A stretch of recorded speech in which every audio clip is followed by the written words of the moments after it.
বেশিরভাগ ক্ষেত্রেই আর কি বলতে শোনা যায়, বৌমা যদি শাশুড়িকে মায়ের মতন দেখে তাহলে শাশুড়িও বৌমাকে মেয়ের মতন করে দেখে। আচ্ছা, ব্যাপারটা কি সত্যি সত্যি, নাকি এটা মন গড়া একটা গল্প? আমার নিজের অভিজ্ঞতা থেকে আমি একটা কথা বলছি। দুটো সম্পর্ক, শাশুড়ি আর বৌমা, এই দুটো সম্পর্কের মধ্যে ব্যবধান আপনার যতটা বেশি থাকবে, আপনার সম্পর্কটা ঠিক ততটাই ভালো থাকবে। কোনো মা মেয়ের বাড়িতে গেলে, আমি এখনও আমার মায়ের বাড়িতে গেলে, একটু ভুল বললাম, আমি আমার মায়ের বাড়িতে গেলে 10টা পর্যন্ত শুয়ে থাকলে আমার মা বলে না যে কিরে ওঠ, এত বেলা পর্যন্ত শুয়ে আছিস কেন? শ্বশুর বাড়িতে সামান্য 8টা বাজলে শাশুড়ির মুখের দিকে তো আর তাকানো যায় না, মুখটা পুরো একদম গোমরা মুখো হয়ে থাকে, এমনিতে তো গোমরা মুখো, আরও গোমরা মুখো হয়ে থাকে।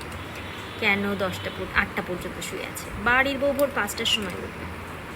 তাই একটা কথাই বলবো, মায়ের মতন কখনো হবে না।